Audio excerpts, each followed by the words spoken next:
وہ محاورے والا ڈانس نہیں، جی فلاں صاحب تو اپنے شوہر، فلاں بیوی تو اپنے شوہر کو انگلیوں پہ نچاتی ہے، وہ نہیں، وہ ایک الگ چیز ہے، وہ والے ڈانس کی بات نہیں ہے. لیکن وہ جو واقعاً جو اصل جو ڈانس آپ سمجھ رہے ہوں گے، ڈانسنگ پارٹی، اب چاہے ٹک ٹاک بنا رہے ہو، چاہے کوئی بھی ہو، چاہے برتھ ڈے ہو، چاہے خوشی ہو، کچھ بھی، اور چاہے معصومین کی خوشی ہو، اتنا تو لوگوں کو پتہ چل گیا کہ قصیدے اور نوحے اگر گانے کے انداز میں ہیں تو وہ نہ صرف یہ کہ حرام ہے بلکہ ڈبل گناہ. یہی ڈانس کا مسئلہ ہے. خیر، اب یہ بیچ میں بات آ گئی، یزید جس قبیلے میں ہوش سنبھال رہا، پل رہا ہے، بڑھ رہا ہے، وہ سارا قبیلہ ایسا ہے کہ جس کا پروفیشن ہی ڈانس اور سنگنگ. ہر ایک کو ٹریننگ دی جاتی ہے، ہر ایک کو یہی لوگ بڑے ہو کر یہ ٹریننگ لے کر اسلامی دنیا میں جائیں گے، ان کا بھی روزگار چلے گا، قبیلے کا بھی روزگار چلے گا. چنانچہ یزید کا ماحول یہ ہے کہ وہ ماں کے پاس آتا ہے تو وہ گانے میں یا ڈانس میں مصروف ہے، ٹریننگ لے رہی. وہ ماموں کے پاس جائے، وہ نانا کے پاس جائے، وہ فیملی میں جائے، وہ دوستوں کے پاس جائے، وہ گلیوں میں جائے، وہ کسی پلے گراؤنڈ پہ جائے، جہاں پر بھی جائے گا اسی کی مشق چل رہی ہے. کیا ایک لفظ اردو میں استعمال ہوتا ہے، ریاض کرنا، بہت ذرا سخت اردو ہو گئی نا تو، لیکن یہ یزید کا ماحول تھا. جب اس ماحول میں یزید پلا بڑھا کہ گانا اور ڈانس، ڈانس اور گانا، گانا اور ڈانس، تو ہمارے سامنے وہ یزید آیا کہ جو پیدا ہوا تھا اسلام پر، کل مولود یولد علی فطرت الاسلام. حدیث میں ایکسیپشن نہیں ہے کہ یہ حدیث سوائے یزید کے ہر ایک کے لیے. اس نے یزید کو یزید بنانے میں پھر اور بھی فیکٹر جمع ہوتے چلے گئے، لیکن مین کاز تھا بچپنا. السعید من سعد فی بطن امہ والشقی من شقا بطن امہ، پیغمبر کی مشہور حدیث ہے. جو آدمی نیک بنتا ہے تو ماں کے پیٹ سے فاؤنڈیشن پڑتی ہے، اور جو آدمی شقی اور ظالم بنتا ہے تو ماں کے پیٹ سے اس کا آغاز ہو جاتا ہے. یہ یزید کا اسٹارٹ تھا، پھر تو آگے جو تھا وہ تھا. اب ادھر آئیے دوسری طرف، اب جو شخصیتیں ہیں ان کے لیے تو جملے کہنا بھی توہین آمیز ہے، لیکن صرف بات سمجھانے کے لیے. اب زینب کبریٰ ہے مثلا، امام حسین اور آقا حسن کی بات تو نہیں کر رہا، وہ تو امام معصوم. زینب بھی صاحبہ عصمت صغریٰ ہیں. زینب کبریٰ کا ماحول کیا تھا؟ نانا کے پاس جائیں تو نانا رسول خدا اتنی نمازیں پڑھتے ہیں، اتنی نمازیں پڑھتے ہیں کہ قرآن کو کہنا پڑا یا ایھا المزمل قم اللیل الا قلیلا، اے میرے حبیب اتنی نمازیں نہ پڑھا کرو، ذرا اس کو کم کر دو. ہر ایک سے قرآن کو کمپلین ہے کہ وہ ہماری عبادت نہیں کرتا، رسول سے کمپلین ہے کہ یہ اتنی عبادت کر رہے ہیں، کم کیا جا رہا ہے.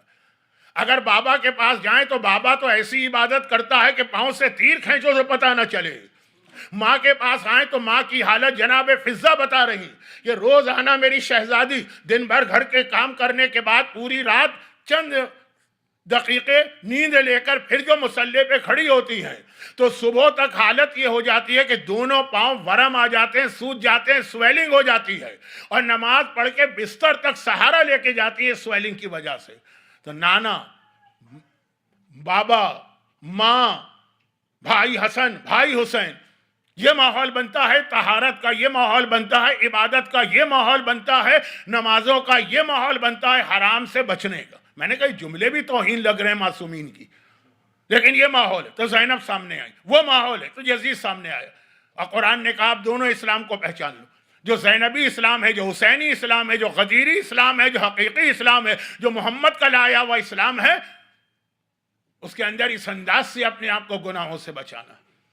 اور زینب کبریٰ کا لفظ زبان پہ آیا تو ایک بات میں اور عرض کر دوں، یہ میں پوری مجلس پڑھ چکا ہوں، اب جو بات کہہ رہا ہوں تو لوگوں نے بہت ساری مجلسیں میری میڈیا پہ سنی ہیں تو ان کو ذرا ریپیٹیشن لگتا ہے، لیکن چند منٹ کی بات. ہمارے یہاں شہزادی زینب کبریٰ کا ایک لقب بہت مشہور، ثانیہ زہرا. لیکن میرا سوال یہ ہے کہ کیا کسی حدیث میں، کیا کسی معصوم نے، کیا کسی امام نے کبھی یہ لقب استعمال کیا؟ غلط فہمی میں مبتلا نہ ہو، میں یہ نہیں کہہ رہا یہ غلط لقب ہے، یہ بالکل صحیح لقب ہے. جو شہزادی کی سیرت ہمارے سامنے آ رہی ہے اس کے اعتبار سے بالکل صحیح ہے، لیکن یہ لقب کسی معصوم کی زبان پہ نہیں آیا. شہزادی زینب کے فضائل دیکھی ہم نے، شہزادی زینب کی سیرت دیکھی ہم نے، شہزادی زینب کا رتبہ دیکھا ہم نے، تو ہم نے کہا یہ ثانیہ زہرا. لیکن حدیث کے اندر شہزادی زینب کے لیے کیا لفظ آیا؟ پیغمبر کی حدیث، یعنی حدیثوں میں بھی ٹاپ آف دا لسٹ پیغمبر کی حدیث. جس صبح کو شہزادی زینب ولادت کے بعد پیغمبر لے کے مسجد میں آئے تھے، اب دو روایتیں نا، ایک روایت تو یہ ہے کہ جس رات شہزادی زینب پیدا ہوں رسول خدا ٹریولنگ پہ تھے، جیسے ہی واپس آئے بیٹی کے گھر گئے، مبارکباد دی، بچی کو لے کے مسجد میں آئے. اور دوسری روایت ہے کہ نہیں اس وقت مدینے میں تھے، اسی رات جس رات ولادت ہوئی ویری نیکسٹ ڈے زینب کبریٰ باپ نانا کی گود میں ہے، اس کو لے کے آئے. بہرحال دونوں روایتیں کیا 2 دن کا فرق ہوگا، 3 دن کا. مسجد میں آ کے شہزادی زینب کا ایک عجیب طرح سے پیغمبر نے انٹروڈکشن کرایا، کبھی غور کریں اس پر. کہا بنتی حاضہ مثیل و خدیجہ، میری یہ بیٹی مثل خدیجہ ہے، یہ ثانیہ خدیجہ ہے، ثانیہ زہرا نہیں کہا. میں پھر ڈر رہا ہوں کہ کہیں اس سے لوگ یہ نہ سمجھیں کہ میں اس لقب کو غلط کہہ رہا ہوں. اور آپ لوگوں سے ڈر نہیں ہے، آپ تو سن رہے ہیں، ڈر ہے کہ جو انٹرنیٹ پہ کلپ کو کاٹ کاٹ کے لگا دیتے نا، یہاں سے کاٹا وہاں سے کاٹا اور لگا دیا. لیکن چلے خیر، زندگی بھر میں نے اس کا سامنا کیا ہے تو اب بڑھاپے میں کیا ڈرنا. لیکن پیغمبر کی زبان پہ آیا یہ ثانیہ خدیجہ، مثیل و خدیجہ، مثل خدیجہ. سوال یہ کہ آخر پیغمبر اپنی بیٹی فاطمہ کو چھوڑ کر اپنی بیوی خدیجہ سے کیوں شباہت دی؟ یہ خدیجہ سے مثل کہنا بہت بڑا زینب کبریٰ کا امتحان بتا رہے. اور وہ امتحان کیا؟ یہ شہزادی زینب کی سیرت کا صرف ایک مختصر پہلو بیان کر رہا ہوں، اور وہ یہ کہ اگر آپ ظاہری اعتبار سے دیکھیں، ظاہری تو شہزادی فاطمہ ولادت سے لے کے شہادت تک پوری زندگی فقر و فاقے میں گزری، پوری زندگی. بھئی جس وقت شہزادی پیدا ہوئی اس وقت مسلمانوں پہ بڑا سخت وقت تھا. 2 ہی سال کے بعد شیب ابی طالب میں چلے گئے، جہاں درخت کے پتے کھا کھا کے گزارا کیا جا رہا. اور اس کے بعد پھر جو مدینے پہ پہنچے تو فاقے، یعنی شہزادی فاطمہ کا نام آتا ہے ہر مومن مومنہ کے ذہن میں، شہزادی کے گھر کے فاقے آ جاتے ہیں. فقیر بھی آ کے اگر کچھ مانگتا ہے تو چادر گروی رکھوا کے ایک وقت کی روٹی دی جاتی ہے، اس گھر میں روٹی موجود نہیں. اور یہ سلسلہ چلا شہزادی کی شہادت تک. پیغمبر نے ایک ہی تحفہ دیا تھا بیٹی کو، فدق، وہ بھی چھین لیا گیا. تو شہزادی کی زندگی جب آئے گی شہزادی فاطمہ کی، فاقے، فقر، غربت اختیاری، مجبوری والی نہیں. کائنات کے مالک کہاں ہیں شہزادی؟ ان کے نام پہ ہر ایک کو رزق ملا کرتا ہے، لیکن ظاہری اعتبار سے کہہ رہا ہوں. اور جناب خدیجہ کا نام آپ سنتے ہیں تو آپ کے ذہن میں کیا آتا ہے؟ دولت، مال، ثروت، یعنی بہت زیادہ اپنے زمانے کی مالدار ترین خاتون، ہر ایک کو معلوم. قربانی تو بعد میں دی نا، لیکن جب پیغمبر سے شادی ہوئی اس وقت بھی، اور اس کے بعد اعلان رسالت 15 سال کے بعد، اس وقت خدیجہ کی دولت کا ٹھکانہ تھا کوئی؟ عرب کی سب سے زیادہ مالدار خاتون کہلاتی تھی، سونے کے تاروں سے بنا ہوا لباس پہنتی تھی، اور وہ لباس بھی ایسا کہ ایک بار جو لباس پہنا دوبارہ نہیں پہنا، اٹھا کے کنیزوں کو دے دی نیا لباس. ساری زندگی خدیجہ کی سوائے آخری چند سالوں اس طرح گزری. اب ہمارے سامنے 2 نمونے، ایک خدیجہ کا، ایک ان کی بیٹی فاطمہ کا. ایک نے ساری زندگی دولت میں گزاری، ایک نے ساری زندگی فقر و فاقے میں گزاری. جناب زینب کو کہا گیا یہ مثل خدیجہ. اس کے کئی انٹرپریٹیشن ہے اور سب صحیح. شاید سب سے پہلا پیغام تو یہ دیا گیا کہ میں نے اس لیے اس کو مثل خدیجہ کہا کہ خدیجہ تو ہر ایک کی ماں، ام المومنین ہے نا. جناب خدیجہ پہ تو کسی کو شک نہیں. کوئی اپنی ماں کے سر سے چادر کھینچ سکتا ہے، کوئی اپنی ماں کے بازو میں رسی باندھ سکتا ہے، کوئی اپنی ماں کو قیدی بنا سکتا ہے. ایک اس وجہ سے کہا، اور ایک یہ وجہ جو اب بتا رہا ہوں. بہت مختصر کر رہا ہوں، جنہوں نے میری اصل تقریر سنی ہے ان کو پتا ہے کہ میں کتنا ڈیٹیل میں جاتا ہوں. جناب زینب کبریٰ کی ساری زندگی ایسی تھی، ماں کے بعد گویا سونے اور چاندی میں کھیلتی تھی. دولت کے انبار تھے جناب زینب کبریٰ کے. آپ نے جناب زینب کی سیرت میں کبھی سنا ہے کہ فقر و فاقہ؟ وہاں تک تھا جب تک کہ ماں زندہ تھی. جناب زینب کی شادی عرب کے سب سے مالدار شخص سے ہوئی. آج کل دنیا کا سب سے مالدار شخص کون ہے؟ 3-4 نام میں زبان پہ نہیں لانا چاہتا. اس وقت سب سے زیادہ مالدار شخص تھے جعفر طیار کے بڑے بیٹے عبداللہ، اون و محمد کے والد. ابھی اون و محمد تو پیدا نہیں ہوئے نا، بہت دور کی منزل ہے. عبداللہ ابن جعفر طیار عرب کے سب سے مالدار شخص تھے. پیغمبر نے ان کو دعا دی تھی، خدا بندہ اس کی تجارت میں برکت عطا کرنا ہے. پورا واقعہ میں پڑھتا ہوں، ٹائم نہیں. جب زینب کبریٰ شادی کے قابل ہو، اہل بیت کے گھرانے میں تو 8 سال 9 سال 10 سال، اب آج کل کے ماحول کے اندر تو یہ کہنا توہین اہل بیت ہو جاتا ہے، اس لیے میں اس کو چھوڑتا ہوں۔ کم عمر میں شادی ہوتی۔ مولا نے اپنے بڑے بھائی شہید بھائی جعفر طیار کے بیٹے عبداللہ کو پالا۔ عبداللہ یتیم ہو گئے۔ علی تو وہ ہیں جو عام یتیموں کو پالتے ہیں، آپ نے سنا ہے نا، 19 رمضان کو کوفے کے یتیم بچے اپنا دودھ کا پیالہ لے کے آ گئے، جو عام یتیموں کو پالے، تو یہ تو سگے بھائی کا یتیم عبداللہ کو مولا نے پالا ہے۔ وہ جوان ہوئے، ادھر زینب کبریٰ شادی کے قابل، مولا نے ان دونوں کی شادی کر دی۔ جعفر طیار کا بیٹا ہے، علی کی بیٹی ہے، زینب بیاہ کے عبداللہ کے گھر میں آئیں، اور عبداللہ کون ہے؟ عرب کے سب سے مالدار شخص۔ یہاں تک کہ عرب میں ایک چیز مشہور تھی کہ اگر 2 آدمیوں میں کبھی پیسے کا جھگڑا ہو جائے، جھگڑے ہوتے رہتے ہیں نا، کبھی بزنس کا مسئلہ ہو گیا، کبھی میراث کا مسئلہ ہو گیا، کبھی دکاندار اور کبھی یعنی رینٹر کا اور جو مالک مکان ہے اس کا جھگڑا ہو جائے، ہوتے ہیں۔ اب کسی طرح ڈسپیوٹ طے نہ ہو تو ایک جملہ کہتا تھا وہ آدمی جس سے ہم ڈیمانڈ کریں لاؤ پیسے، میں تو نہیں دے سکتا، جا کے میرے طرف سے عبداللہ ابن جعفر طیار سے لے لیا، اور بس لے لیا۔ عبداللہ نے سنا کہ میرا نام لیا، کتنا ہے اس کا قرضہ؟ 10,000 لے جاؤ، 15,000 لے جاؤ۔ یہ ایک محاورہ تھا عرب کا۔ مجلس اختتام پہ پہنچ رہی ہے، آغاز میں نے لکھنؤ کی زبان سے کیا تھا، اختتام لکھنؤ کے ایک جملے پہ کروں۔ لکھنؤ میں ایک جملہ ایک زمانے میں تھا بہت پہلے، جسے نہ دے مولا اسے دے آصف الدولہ۔ تو عبداللہ ابن جعفر طیار تو واقعاً ایسے تھے۔ اتنی دولت جس گھر میں زینب نے دیکھی، اور پوری جوان، آپ نے جناب زینب کے بچپنے کے بعد سے لے کے کربلا کے درمیان تک کے جو زینب کے 50 سال ہیں، ان کے بارے میں کیا پڑھا، کیا سنا، بہت تفصیل ہے بھی نہیں ہمارے پاس۔ میں یہ نہیں کہتا ہوں کہ یہ آپ کے ساتھ زیادتی کی جا رہی، تاریخ اہل بیت کے گھرانے کی خواتین کے حوالے سے خاموش رہتی، معصومین بھی پسند نہیں کرتے، لیکن یہ طے شدہ بات ہے کہ شادی کے بعد جس گھر میں آئیں وہ عرب کا سب سے مالدار گھرانہ تھا، اور ایسا تھا کہ غیر سینکڑوں میل دور رہنے والا اگر کہہ دے کہ میرے 10,000 ان سے لے لینا تو مل جاتے۔ زینب کا تو یہ اپنا گھر، ہر وقت درہم و دینار کی بارش۔ بھئی اندازہ کر لیں کہ کبھی اگر حکومت شام کو قرضہ لینا پڑتا تھا، گورنمنٹ عبداللہ ابن جعفر طیار سے قرضہ لیتی، اتنی دولت تھی۔ حکومت کسی ایک آدمی سے قرضہ لے، آج کل world bank, IMF، Asian development bank, پتہ نہیں کتنے بڑے بڑے ادارے، ایک آدمی۔ اس گھر میں زینب نے زندگی گزاری، نہ کبھی فاقے کا تصور ہے، نہ کبھی پھٹے ہوئے کپڑوں کا تصور ہے، نہ سادہ زندگی تھی، لیکن گھر میں تھا سب کچھ۔ یہ زینب کبریٰ کو جب اس طرح قیدی بن کے جانا پڑا ہوگا کہ اپنے بچوں کے لیے کھانا اور پانی تک مانگا جا رہا، اور صدقے کے کھجور آتے ہیں تو منع کرتے ہیں کہ نہیں صدقہ ہم نہیں لے سکتے۔ اردو کا ایک محاورہ ہے جو معصوم کی ایک حدیث کا ترجمہ ہے، بھئی ایک آدمی ہمیشہ سے غریب ہے اور غریب ہو گئے، وہ برداشت کرے گا۔ ایک آدمی بہت اچھی حالت میں خدا کسی بنے کی نہ بگاڑے، یہ اردو کا ایک محاورہ۔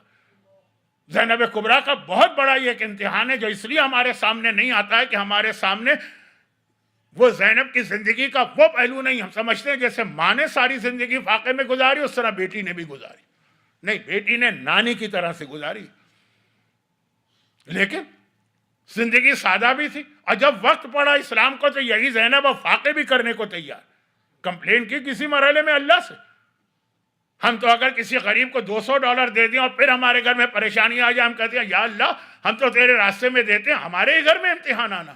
زینب نے ساری زندگی راہ خدا میں لٹایا، پلٹ کے نہیں کہا کہ خدا بندہ میرے گھر میں فاقے آنا تھا۔ اپنے فاقے پھر بھی برداشت ہو جاتے ہیں، بچوں کے فاقے برداشت نہیں ہوتے، پھر بھی کوئی کمپلین کی، کبھی کھانے کی، کبھی پانی کی، کبھی قید کی۔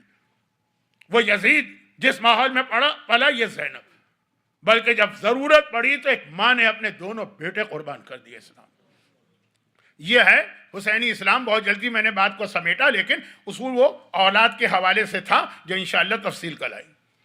کیونکہ آج اختتام مجلس پر شبی برآمد ہوں گی، تبرکات یعنی علم وغیرہ آئیں گے، تو دعا کا موقع تو نہیں ہوتا ہے، تو ہم اسی مرحلے پہ مختصر دعا سے فارغ ہو جائے۔ خدا بندہ یہ مومنین و مومنات جو اس وقت زینب کبریٰ کے لال کا ماتم کرنے بیٹھے، یہ جملہ آپ سمجھے نہیں ہوں گے، ویسے آپ نے سنا ہے زندگی بھر، ابھی نہیں سمجھے ہوں گے۔ زینب کبریٰ کے لال وہ ہیں جن کا ماتم ان کی اپنی ماں نے بھی نہیں کیا۔ یہ مومنین اس وقت ان شہزادوں کا ماتم کرنے بیٹھے ہیں، یہ مومنات اس وقت ان شہزادوں کو پرسہ دینے بیٹھی۔ خداوندہ ان کو دنیا اور آخرت کی ہر پریشانی سے محفوظ فرما، زینب کبریٰ کے وسیلے سے ان کی تمام حاجتیں پوری فرما۔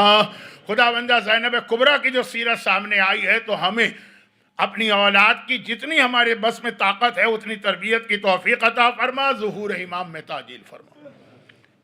خداوندہ زینب کے اون و محمد کا واسطہ ہماری اولادوں کی حفاظت فرما، لیکن دین کو ضرورت پڑے تو قربان کرنے کا جذبہ عطا فرما۔ کربلا کی یہ عجیب شہیدیں، ایک جملہ میں نے کہہ دیا نا کہ جن کی ماں نے ان کا ماتم نہیں کیا، بلکہ اگر کوئی اور ماتم کرنا چاہتا ہے تو اسے بھی روک رہی، وہ زینب کبریٰ۔ روایت یہ ہے کہ 8 ذی الحجہ تک میرا مظلوم آقا مکے میں تھا۔ 8 تاریخ کو اپنے حج کو عمرے میں بدلا۔ وہ جو 3-4 دن پہلے میں نے واقعہ بتایا تھا نا کہ جب احرام پہن لیتے ہیں تو اپنی مرضی سے اتار نہیں سکتے۔ حسین نے حج کا احرام پہنا ہے تو اب حج تو کر نہیں سکتے، لیکن احرام کیسے اترے؟ تو حج کو عمرے میں کنورٹ کرو، طواف کرو اور احرام اتارو، طواف صحیح کرو اور احرام اتارو۔ اور حسین چلے مکے سے کوفے کی طرف، مگر اون اور محمد دونوں کو مکے میں چھوڑ گئے۔ وجہ زینب کبریٰ کے شوہر یعنی حسین کے فرسٹ کزن جو عمر میں حسین سے بڑے، وہ بہت بوڑھے ہو چکے تھے اور بیمار بھی، کچھ بیماریاں بھی تھیں۔ کہا بیٹا اون، بیٹا محمد، تمہارا باپ بوڑھا ہے، تمہارا باپ بیمار ہے، تم اپنے باپ کی خدمت کرو، اس میں زیادہ اس کی اہمیت ہے۔ اور یہ کہے کہ دونوں کو روک دیا۔ آقا کا حکم آ گیا، شہزادے کچھ نہیں بول سکتے اور حسین چلے۔ آپ میں سے جو لوگ مکے گئے تو یقیناً ایک عمرے کے بعد آپ نے دوسرا عمرہ کیا ہوگا، تو ایک مسجد ہے جس کا نام مسجد عائشہ ہے، لیکن اصلی نام کچھ اور ہے۔ وہاں تک آپ جاتے ہیں احرام پہننے، حسینی قافلہ وہاں تک پہنچا تھا۔ وہ صرف 5 میل دور ہے مکے سے۔ جب قافلے 5 میل تک چلتے ہیں نا تو اسٹے نہیں کرتے، اسٹے کرتے ہیں صبح گئے تو شام کو جا کے، جو بعض علماء نے لکھا ہے کہ جو 28 مائلز پہ مسافر قصر ہوتا ہے تو وہ 1 دن کا سفر ہے، بعض نے لکھا 5 میل دور گئے، ابھی تو قافلہ نکلا ہے مکے سے۔ حسین نے کہا عباس سواریاں روک دو۔ عباس سارے قافلے کا انتظام کرتے ہیں، سواریاں رک گئی۔ کہا عباس میرا خیمہ لگا دو، میں اپنے خیمے میں جاؤں گا۔ عباس نے خیمہ بھی لگا دیا، اور جب خیمہ لگ گیا تو آقا حسین کے ساتھ اس خیمے میں گئے اور ہاتھ جوڑ کے کہا کہ مولا یہ فرمائیے کہ باقی جتنی سواریاں ہیں جس پہ بیویاں بیٹھی ہیں، کیا ان کو بھی روک تو دیا گیا؟ ان کو بھی بٹھا کے خیمے لگا کے ان بیویوں کو بھی خیموں میں پہنچایا جائے؟ کہا نہیں عباس، صرف میرا خیمہ، اور دیکھو باہر جاؤ، میرا مہمان آیا ہے، اس کا استقبال کر کے لاؤ۔ عباس علمدار خیمے سے باہر نکلے، کون مہمان آیا ہوگا؟ تو دیکھا کہ اور کوئی نہیں، شہزادی زینب کبریٰ کے شوہر عبداللہ ابن جعفر طیار آ رہے ہیں، اور اس طرح آ رہے ہیں کہ دونوں بیٹے ساتھ ہیں، ایک طرف اون ہے اور باپ کے دوسری طرف محمد۔ زینب کبریٰ کو معلوم ہے کہ میرا شوہر آیا، اور عباس علمدار کو پتا ہے کہ زینب کبریٰ کی وجہ سے ان کا رتبہ کتنا بلند۔ استقبال کیا، آقا کے خیمے میں لے گئے۔ عبداللہ ابن جعفر طیار بہنوئی ہے نا، اور عمر میں بھی بڑے اور فرسٹ کزن بھی۔ کہا حسین تو کوفے جا رہا، تیرا بابا کوفے میں 5 سال حکومت کر چکا، میں اس وقت تیرے بابا کے ساتھ تھا، تو بھی تھا، اگر میرے بس میں ہوتا تو میں تیری پیشانی کے بال پکڑ کے تجھے روک لیتا اور کم از کم کوفہ تو نہ جانے دیتا، لیکن مجھے پتا ہے کہ تو وہی کرتا ہے جو حکم خدا ہوتا، اس لیے میں روکنے نہیں آیا ہوں، اگر میرے بس میں ہوتا تو میں روک لیتا، صرف اس لیے آیا ہوں کہ آخر میں اپنی بیوی زینب سے کچھ کہنا چاہتا ہوں۔ حسین نے کہا عبداللہ میرے چچا کے بیٹے، جو زینب کی سواری باہر ہے، وہ آپ کی بیوی ہے، جائیے جو کہنا ہے کہیے۔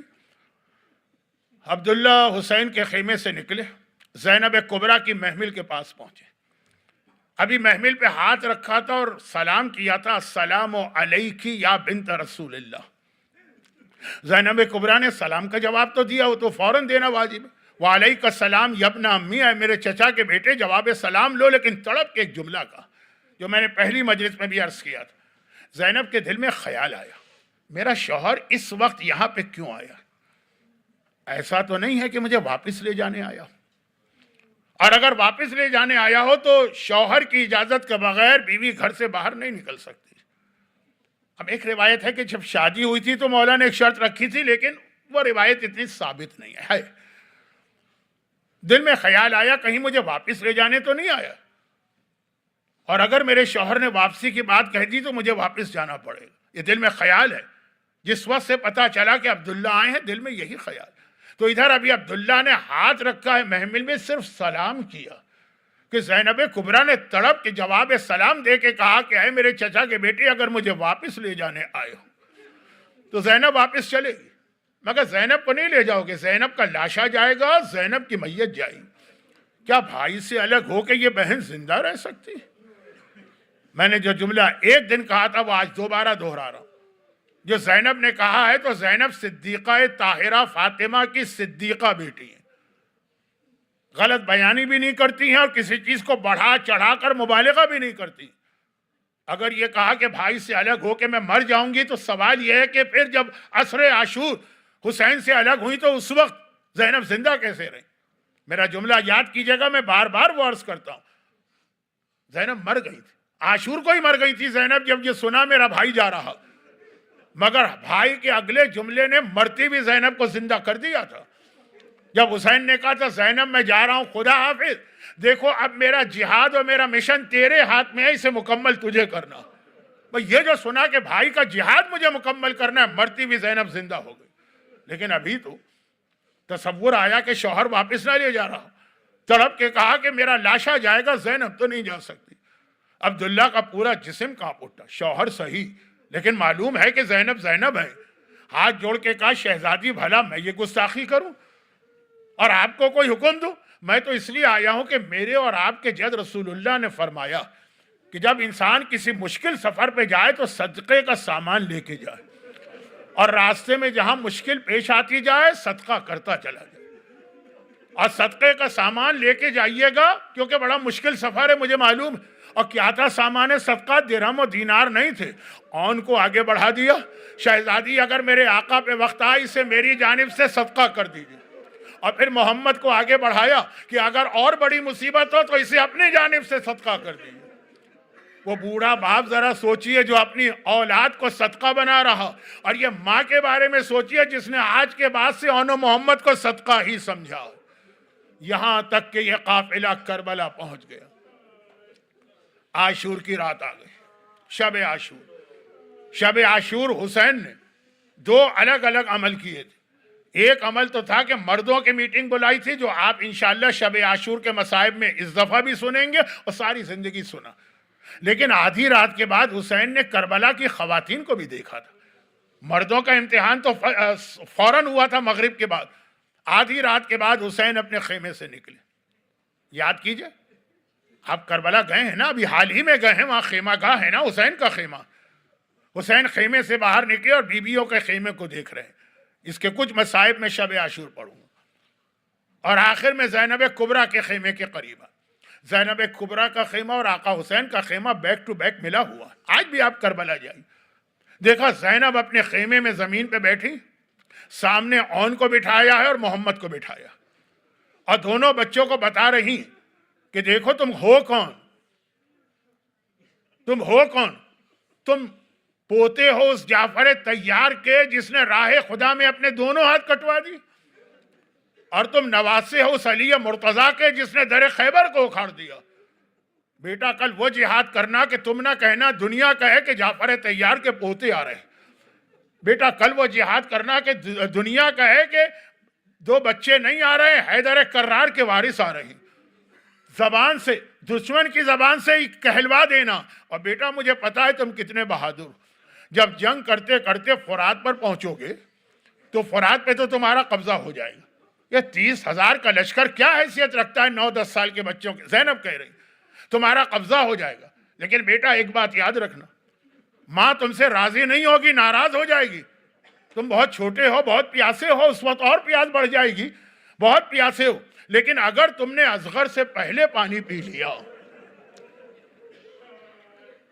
تو ماں تم سے راضی نہ ہوگی دریا پہ قبضہ ہو جائے، لیکن اس وقت تک پانی نہ پینا جب تک کہ میرا اصغر، میرا پیاسا اصغر، میرا 6 ماہ اصغر پانی نہ پیے۔ اور بچوں نے ننھے ننھے ہاتھ جوڑے، اماں کل دیکھنا تیرے بیٹے کیسا جہاد کرتے ہیں۔ لیکن اگلا دن جو آ گیا تو زینب بار بار دیکھ رہی ہے میرا اون، میرا محمد اب تک زندہ ہے۔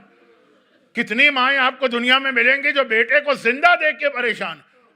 چلیں شروع میں تو اصحاب امام مارے جا رہے ہیں، لیکن جب شہدائے بنی ہاشم کی باری آ گئی، خاندان کے شہید شروع ہو گئے، تو ایک مرتبہ زینب گھبرا گئی۔ اون و محمد نظر آتے ہیں، پوچھتی ہیں ایک بیٹا اب تک زندہ؟ اون و محمد نظر آتے ہیں، دریافت کرتی ہیں گھبرا کے بیٹا اب تک مقتل میں نہیں گئے؟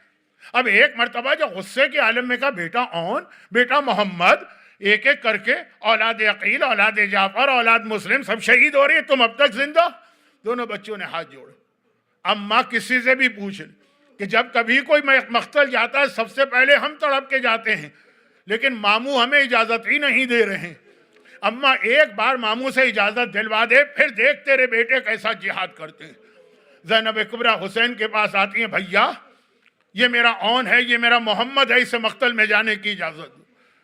اگر زینب کو حسین کے بیٹے اکبر سے محبت تھی تو حسین کو اتنی ہی محبت زینب کی اولاد اون و محمد سے تھی۔ بھائی بھی بہن کی اولاد سے محبت کرتا، لیکن کہا بہن آج تو ہر ایک کو مرنا ہے، بیٹا اون، بیٹا محمد، تیری ماں نے سفارش کی ہے، چل مقتل میں۔ زینب نے روک دی، کہا بھیا اس طرح سے نہیں جانے دوں گی، ابھی ٹھہر جا۔ اس خیمے میں گئی جہاں سامان رکھا، اور صندوق کھول کے 2 امامے لے کے آتی ہیں۔ ایک مرتبہ حسین کو پہلا امامہ دیتی ہیں، کہتی ہیں ان کے دادا جعفر طیار کا امامہ ہے، میرے اون کو پہنا تاکہ جعفر طیار کی تصویر بن کے جائے۔ اور جب وہ امامہ پہنوا دیا تو ایک مرتبہ دوسرا امامہ کیا، کہا بھیا پہچان رہا ہے نا، یہ تو میرے بابا حیدر کرار کا امامہ ہے، محمد کو یہ امامہ پہنا تاکہ حیدر کرار کی تصویر بن کے جائے۔ تو جعفر طیار کی شبیہ اور حیدر کرار کا وارث اون محمد کی شکل میں مقتل میں جاتا اور وہ جہاد کرتا ہے کہ الامان الحفیظ۔ دشمن پکار اٹھا، عمر سعد نے کہا یہ بچے اس طرح نہیں مارے جائیں گے، اے فوج حملہ کر کے ان کو ایک دوسرے سے الگ الگ کر لو اور اکیلے گھیرے میں لے کر مارو۔ ایک مرتبہ اون کو اور محمد کو الگ کیا گیا، 30,000 کا لشکر آدھا اون پہ ٹوٹا، آدھا محمد پہ ٹوٹا۔ زینب کے لال دشمنوں کے درمیان ہیں اور پتہ نہیں چل رہا کیا ہو رہا ہے۔ ادھر خیمے میں بیویاں بیٹھی۔ ایک طریقہ یہ تھا کہ جب کبھی کوئی شہید مارا جاتا تو ایک مرتبہ فوج یزید میں باجے بجنے لگتے، خوشی کے شادیانے بجنے لگتے۔ اون گیا ہوا ہے، محمد گیا ہوا ہے، خیمے میں بیویوں کو پتہ نہیں کیا ہو رہا ہے۔ ایک مرتبہ فوج یزید سے شادیانے بجنے لگے، بیویوں نے بال کھول کے ماتم شروع کرنا چاہا تو زینب کا جملہ، دبیر کا ایک مرثیہ ہے، اس کی بیت ہے، بیویوں رونا نہیں، کیسے، بہت ہی مشہور بیت ہے، بیویوں رونا نہیں، باجے والوں کی صدا زیر قنات آتی ہے، کیسے لاشیں میرے بچوں کی بارات آتی ہے۔ بیویوں انتظار کرو، لاشیں نہیں میرے بچوں کی بارات۔ اور حسین عباس کے ساتھ 2 لاشیں اٹھا کے لائے، ایک لاشا حسین کے ہاتھ میں ہے، ایک لاشا عباس کے ہاتھ میں ہے، لاشیں لا کے رکھے۔ ابھی بھی زینب آگے بڑھ کے بیٹوں کے لاشے پہ گرنے کو تیار نہیں ہے، یہ تو صدقہ کر دیا۔ مگر حسین نے کہا بہن زینب اب تو تیرے لال مارے گئے ہیں، اب تو انہیں کلیجے سے لگا لے۔ اللہ، وہ بچے جن کی ماں نے ان کو سینے سے نہ لگایا۔ بھائی کے کہنے پہ زینب جھکی، اون مر چکا تھا، محمد آخری سانسیں لے رہا تھا، جیسے ہی ماں نے سینے سے لگایا محمد نے کہا اماں اب تو ہم سے راضی ہو گئی نا، اب تو ہم نے آپ کو خوش کر دیا نا۔ اور ادھر محمد دنیا سے گیا، ادھر وہ علم آ گئے، ادھر وہ سواری آ گئی، اپنی اپنی جگہ سے کھڑے ہو کے سواری، اون محمد کے لاشیں